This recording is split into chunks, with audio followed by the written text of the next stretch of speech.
کام کریں. یہ ہے دامن یہ ہے گریباں آؤ کچھ کام کریں. زمانے کا منہ تکتے رہنا کام نہیں دیوانوں کا. حضرات یقیناً آج مرحوم عباس صاحب کی روح اپنے قبر میں خوش ہو رہے ہوں گے اور ہمارے بادشاہ بھائی مرحوم جو آج ہمارے بیچ نہیں ہے اس مدرسے سے تقریباً میری جو محبت ہے مکمل 30 سال ہونے کو جا رہا ہے.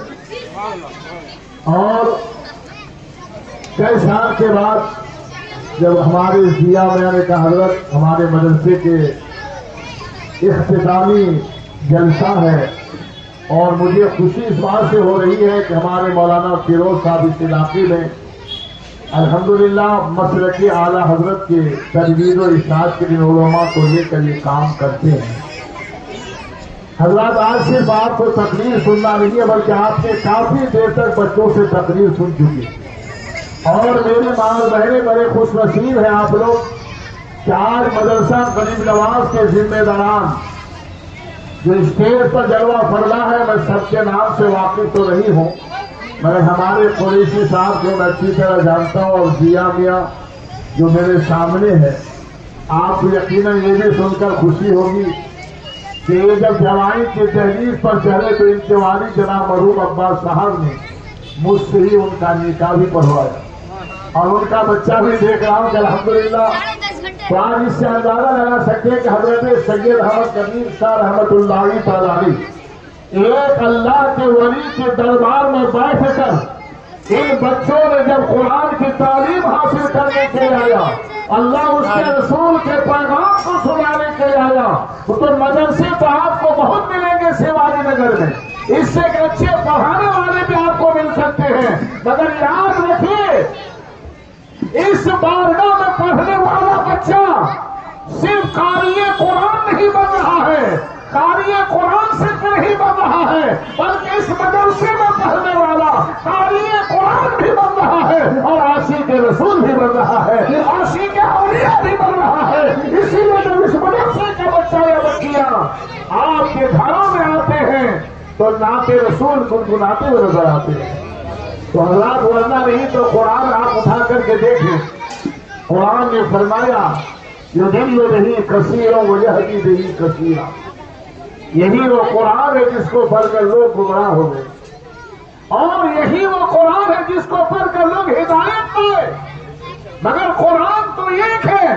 میں قریشی صاحب کی توجہ چاہوں گا جب آپ قرآن کو پڑھتے ہو تو قرآن کہہ رہا ہے کہ پڑھنے والا اگر صدیق اکبر کی بارگاہ میں پڑھتے ہیں تو وہ عاشق رسول بن کر چمک رہا ہے. قرآن اگر غوث اعظم کی بارگاہ میں پڑھ رہے ہیں تو غوث اعظم کا غلام بن کر چمک رہے ہیں. اگر غریب نواز کی بارگاہ میں پڑھ رہے ہیں تو یہ قاری قرآن حافظ قرآن بھی بن رہا ہے اور عاشق رسول بھی بن رہا ہے. اسی لیے قرآن پڑھنے کے لیے صرف سب کے پاس جانا نہیں ہے بلکہ دیکھنا ہے پڑھانے والا کیسا ہے پڑھانے والا کیسا ہے. دوستو آپ کو اس لیے کہ صحابہ کی زندگی آپ دیکھیں تو آپ کو پتہ چلے گا تم میں بہترین انسان وہ ہے.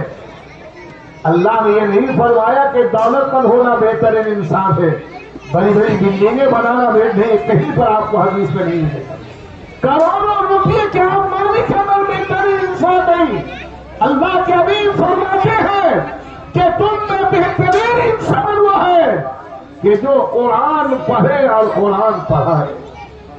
گویا آج اگر مجھے بڑی خوشی ہے حافظ سہیل رضا صلی اللہ علیہ وسلم نے کہا کہ ہمارے مدرسے سے قریشی صاحب کی خواہش ہے ذمہ داروں کی خواہش ہے کہ یہاں بچہ صرف ناظرہ ہی نہیں بلکہ حافظ قرآن کی بنے.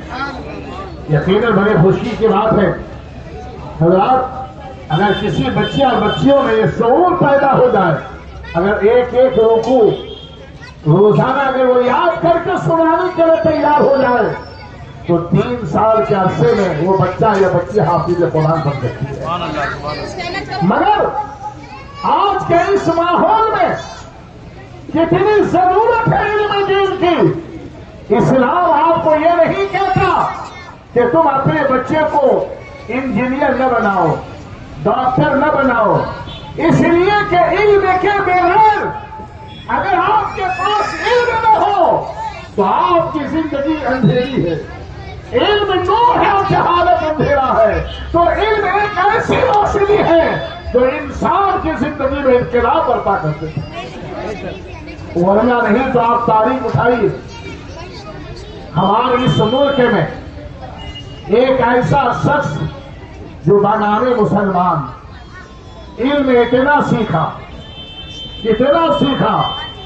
کہ بابائے میزائیل کے نام دنیا میں پکارا، اور جب اس ملک کا اسے صدر جمہوریہ بنایا گیا تو مسلمان ہونے کی وجہ سے نہیں بلکہ ان کے علم کی وجہ سے، ان کی صلاحیت کی وجہ سے دنیا نے مانا۔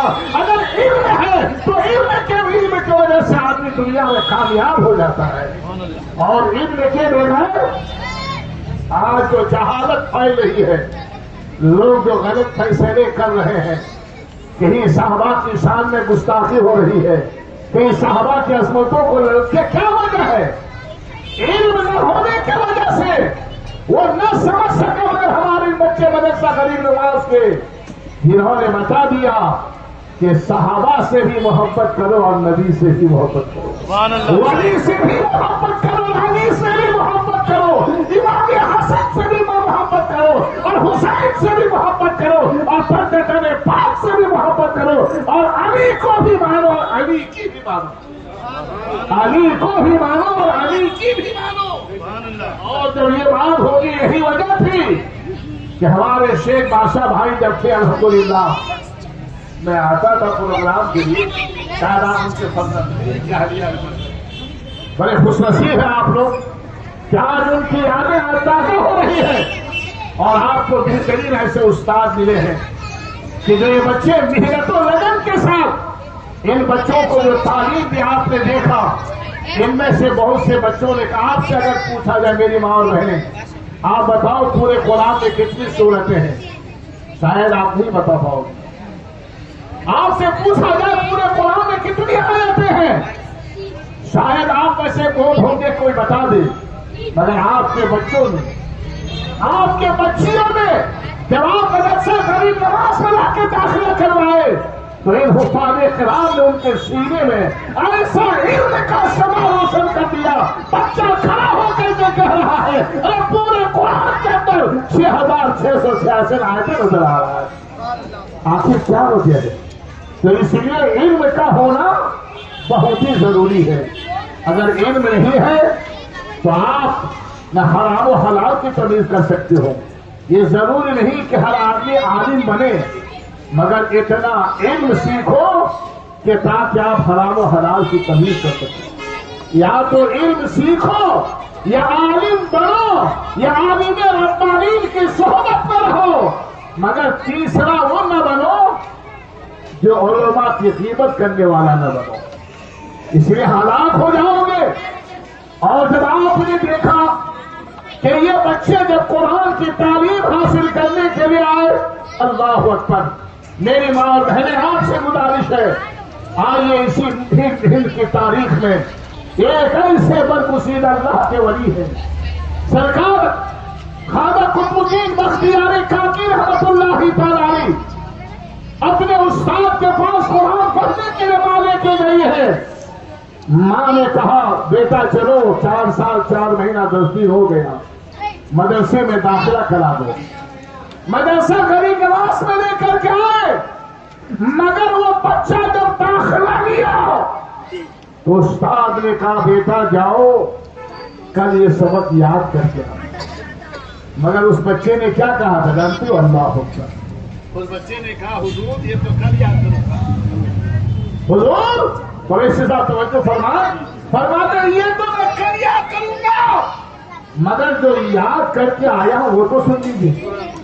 میری ماں اور بہنوں سے میری گزارش ہے آپ بھی توجہ سے سماعت کر لیں، اور مجھے خوشی ہو رہی ہے کہ اتنی ماں اور بہن اتنی خاموشی سے تقریر سن رہی ہے، یقیناً آپ لوگ جنتی ہیں۔ میں اگر 3 عورت بیٹھ جائے پورا ماحول پورے گھر کی ہسٹری آپ سننے کو خوشی ہو رہی میری ماں اور بہنیں بڑی سنجیدگی سے آپ گفتگو کو سن رہے ہو. تو دوستو جب اس بچے نے کہا حضور جو یاد کیا وہ سن لیجیے. استاد نیچے سے اوپر دیکھا. حافظ سہیل نے کہا بیٹا تمہارا کہیں پڑھے ہو؟ حافظ عادی نے کہا بیٹا اور تم کہیں سے پڑھ کے آئے ہو؟ مولانا فیروز صاحب نے کہا نہیں حضور ہم کہیں کہ وہاں آئے. پر سن لیجیے اور میں سناؤ. اور جب سنانا شروع کیا تو اعوذ باللہ بسم اللہ کے بعد سورہ فاتحہ سے شروع کیا. سورہ فاتحہ پڑھنے کے بعد سورہ بقرہ پڑھ لیا.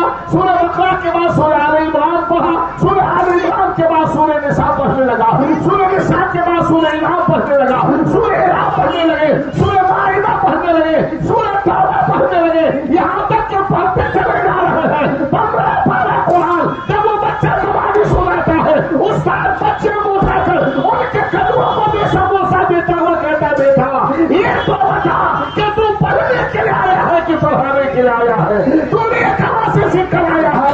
بچے نے کہا حضور جب میں اپنی ماں کے پیٹ میں تھا میری ماں روزانہ قرآن کی تلاوت کرتی تھی اور میں پورا قرآن اپنے ماں کے شکم سے حافظ قرآن بن کر آیا. نعرہ تکبیر، نعرہ رسالت، یا رسول اللہ. تو جب یہ بچے نے پیغام دیا میری ماں اور بہنیں جب آپ کے شکم میں بچہ پلنے لگتا ہے تو ٹی ویوں کے پردے پہ ننگی تصویر نہ دیکھا کرو. موبائل پر ننگی تصویریں نہ دیکھا کرو. اگر سننا ہے تو قرآن کی تلاوت سنا کرو. سننا ہے تو نعت رسول سنا کرو. سننا ہے تو اپنے بچوں کی کلمیں سنا کرو. اس لیے جو تم سنتے ہو وہ بچہ جو پیٹ میں پروان چڑھتا ہے اس کے دلوں میں نشر کرتا چلا جاتا ہے. یہی وجہ ہے کہ جب آپ اس مدرسہ غریب نواز کو الحمدللہ مجھے بڑی خوشی ہو رہا ہے مرحوم عباس صاحب کی روح اپنی قبر میں خوش ہو رہے ہوں گے. بادشاہ بھائی طرف پر کہہ رہے ہوں گے کہ دیکھیے ہم نے اپنے بچوں کو ذمہ داری دے کے گئے. آج قریشی صاحب سنبھالے کل ان کے جانا تو سب کو ہے کسی کو نہیں. یہ تو جانا ہے دنیا میں صرف ایک ایسا عنوان ہے جس کو کسی میں اختلاف نہیں ورنہ سب کو کسی نہ کسی اختلاف. ایک ایسا عنوان کسی کو چاہے کافر ہو مشرک ہو یہودی ہو نصارہ ہو مجوس کوئی بھی ہو سب کہتا مرنا ہے. کسی کو اختلاف نہیں.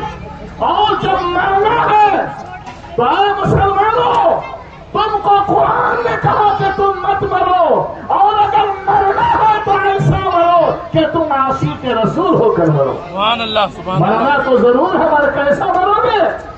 آپ نے دیکھا ہوگا کہ عباس صاحب کا جنازہ میں نے پڑھائی. آپ ان کے چہرے کو دیکھے تھے اور وہ جاتے جاتے بھی کہہ رہے تھے کہ بیٹا امین دیکھو میرا انتقال ہو جائے تو ظہیر الدین رضوی سے نماز پڑھا. تو دوستو اس لیے کہ میں صرف سے کہنا چاہتا ہوں ان کی یہ محبت جو دین سے تھا اور وہی صلہ ان کے بچوں کو مل رہا ہے. ہم بھی کل چلے جائیں گے تو ہمارے بچے دین کی خدمت کریں گے تو اس کا ثواب ہمیں بھی ضرور. آج عباس صاحب کے پوتے اسماعیل بابو کے سامنے بچہ کر رہا ہے. کل ان کی کاندھے میں ذمہ داری اور ایسے صاحب کے فرزند کیا نام تھا ماشاء اللہ دیکھیے نام بھی کتنا پیارا ہے اور ایسے صاحب نے اچھا نام رکھا ہے کہ فہد میاں. یقین ہم لوگ چلے جائیں گے تو ہمارے بچے دین کی خدمت کریں گے اور ہمارے جانے کے بعد یہ جو صدقہ جاریہ ہے یہ مدرسے مساجد و مسجدیں جو ہم بناتے جا رہے ہیں ہم تو چلے جائیں گے مگر یہ بچہ جہاں جہاں قرآن پڑھے گا قرآن کی تلاوت کرے گا اس کا ثواب پروردگار ہمیں ہمیشہ عطا فرماتا ہے. سبحان اللہ. آج ہمیں جو ضرورت ہے کہ علم دین کی ہر گھر میں ہر بچہ علم دین سیکھے. آپ کے بچے مدرسے سے جائیں تو پوچھو بیٹا ذرا کھانے کی دعا سنا دو سونے کی دعا سنا دو اٹھنے کی دعا سنا دو بیت الخلا جانے کی دعا سنا دو کھانے کا طریقہ بتا دو دسترخوان بچھائے کھانا کھائے تو کیا پڑھے. جب ہم دسترخوان پر بیٹھے تو اگر ہم کھانے میں بسم اللہ پڑھنا بھول جائیں تو شیطان ہمارے کھانے میں داخل ہو جائے گا. تو تم کو یاد آئے تو یہ کہو بسم اللہ اول. ہمارے بچے یہ علماء جب حفاظ کرام ان کے ساتھ رات دن محنت کرتے ہیں مدرسوں میں جو بچے آتے ہیں نا اس کا حال عجیب رہتا ہے. ہم تو جب سے مدرسہ چلاتے ہیں, یہ بچے بھی مدرسے میں پڑھے ہیں, مگر ان کی زندگی عجیب ہوتی ہے. اور جب ہمیشہ یاد رکھیے کہ الحمدللہ جو ان بچوں کے تعلیمی مظاہرہ میں نے دیکھا, ذمہ داران بھی خوش ہو رہے ہوں گے کہ بچیوں نے بھی ماشاءاللہ اچھی تعلیمی مظاہرہ کی. مگر